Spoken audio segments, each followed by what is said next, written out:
بسم اللہ الرحمن الرحیم۔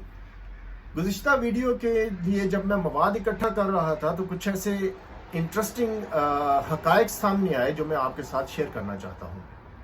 پاکستان میں جو فرانس کے سفیر کو نکالنے کا معاملہ ہے، یہ عوام کی طرف سے اٹھایا گیا کیونکہ فرانس نے سرکاری سطح پر حضور پاک صلی اللہ علیہ وسلم کی شان میں گستاخی کی۔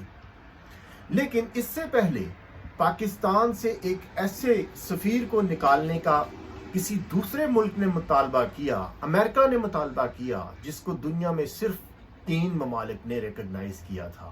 وہ 3 ممالک کون کون سے تھے؟ ان میں پاکستان، قطر اور سعودی عرب شامل ہیں۔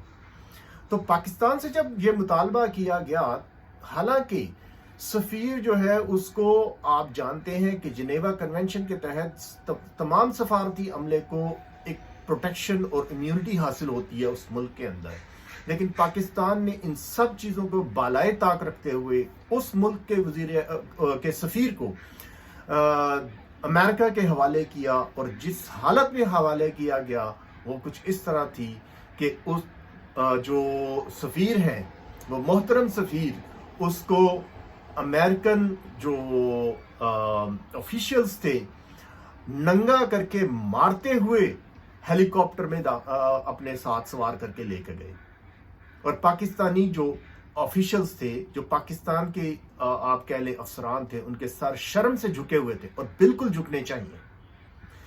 وہ سفیر کون تھا؟ ملا عبدالسلام ضعیف آف افغانستان۔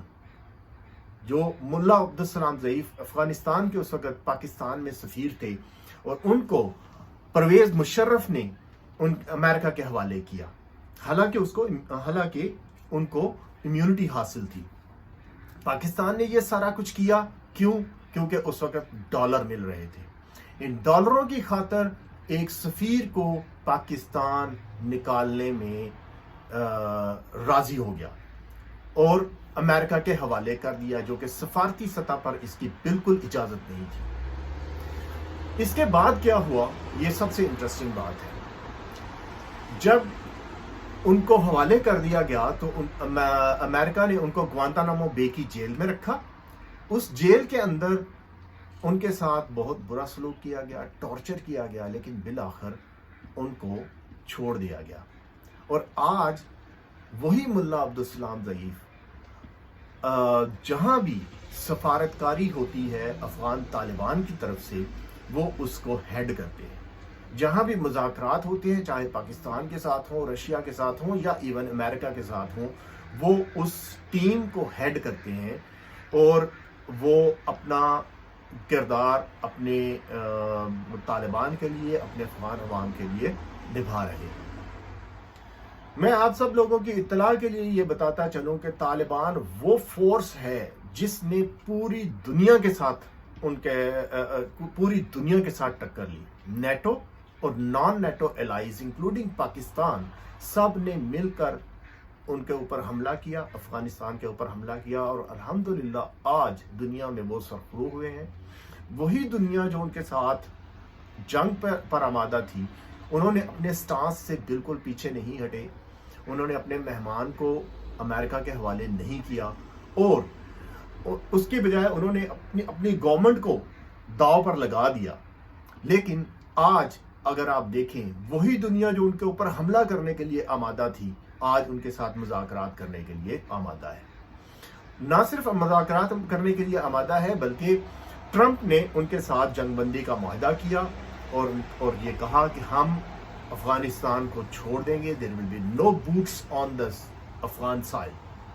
یہ اس معاہدے کے ساتھ، جس میں ساری کی ساری شرطیں انہوں نے اپنی منوائیں، اس معاہدے کے ساتھ امریکہ جو ہے وہ افغانستان سے جا رہا ہے۔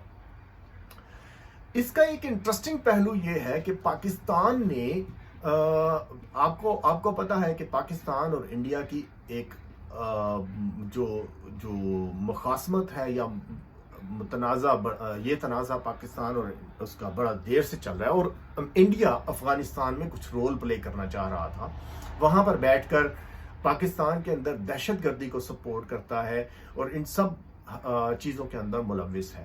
تو افغان طالبان نے kicked out of India out of this dialogue. उन्होंने जब उनसे कहा गया कि भाई आप भी वो भी इस डायलॉग के अंदर आना चाहते हैं, तो Afghanistan was the one, Afghan Taliban were the one जिन्होंने उसको किक आउट किया। पाकिस्तान बड़ा जोर लगाता रहा, कोई पाकिस्तान की दाल नहीं गली, लेकिन अफगानिस्तान ने इंडिया को किक आउट किया।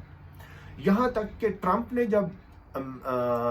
ने जब मोदी से कहा कि आओ तुम अपनी फौज अफगानिस्तान ले आओ, तो वो फौज जिसके लिए पाकिस्तान ने एटम बम बनाए, इतनी मिलिट्री माइट इकट्ठी की, इंडिया ने अपनी फौजें भेजने से इनकार कर दिया। तो वही ट्रंप जो उसने एक ट्वीट किया और उसने कहा कि मैं मोदी से कहता हूं कि तुम फौज लेकर आओ, और वो कहता है कि मैं अफगानिस्तान के अंदर लाइब्रेरीज बनाऊंगा।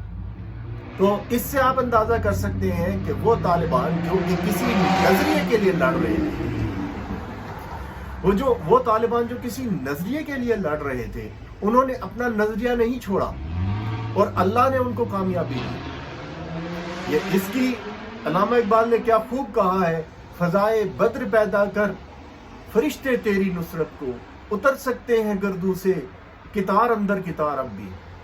तो अब उनके इस स्टांस को लेकर पूरी दुनिया मानती है, पूरी दुनिया जो है उनकी इस चीज को, इस जद्दोजहद को मानती है, और वो उनके साथ डायलॉग करने पर राजी, ना सिर्फ डायलॉग करने पर राजी हुए बल्कि इस चीज पर भी राजी हुए कि वो अफगानिस्तान की जो जमीन है, सरजमीन है, यहां से निकल जाएंगे। दूसरी जो इंटरेस्टिंग चीज मुझे पता चली वो ये कि पिछले साल अक्टूबर के अंदर फ्रांस ने अपने सफीर को तुर्की से वापस बुला लिया। अब इसकी जो वजह है वो इंतहाई दिलचस्प है, और वो ये कि तुर्की के सदर तैयब अर्दगान ने फ्रांस के सदर को ये कहा, क्योंकि वो सारी दुनिया में मुसलमानों की दिल आज़ारी का बायस बना था, तो तुर्की के सदर तैयब अर्दगान ने ये कहा कि इसका जो दिमागी तवाज़ुन है वो ठीक नहीं है। सिर्फ इतना कहने पर फ्रांस ने, जो कि एक गलती पर है, करोड़ों बल्कि अरबों मुसलमानों का दिल दुखा रहा है, उसने अपने सफीर को वापस बुला लिया। अब बंदा इससे पूछे कि तुम्हारी आज़ादी इजहार राय कहाँ है?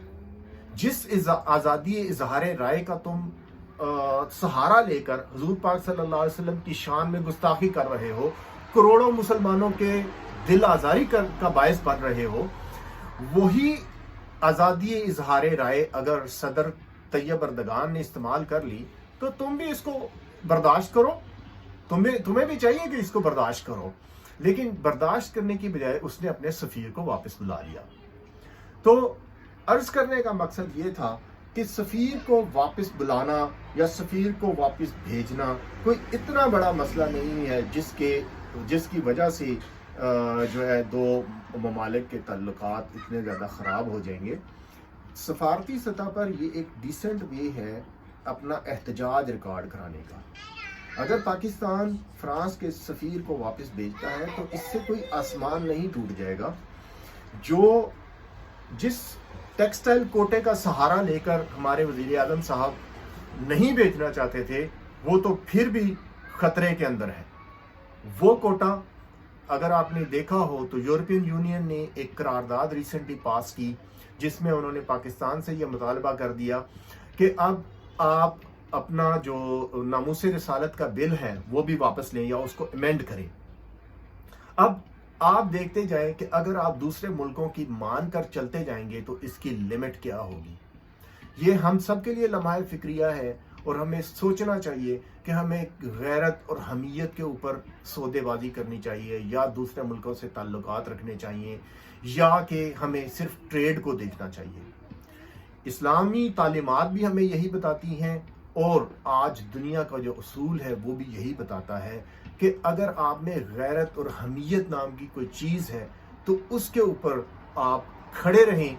इंशाअल्लाह ताला अल्लाह ताला आपको उसके ज़रिए रिजल्ट्स भी आपको दिखाएगा। तो अगर आपको ये वीडियो पसंद आए, आखिर में यही कहना चाहता हूँ, अगर आपको ये वीडियो पसंद आए तो प्लीज़ इसको लाइक करें वीडियो को, और मेरे चैनल को सब्सक्राइब करें ताकि आपको मज़ीद वीडियोस मिलती रहें।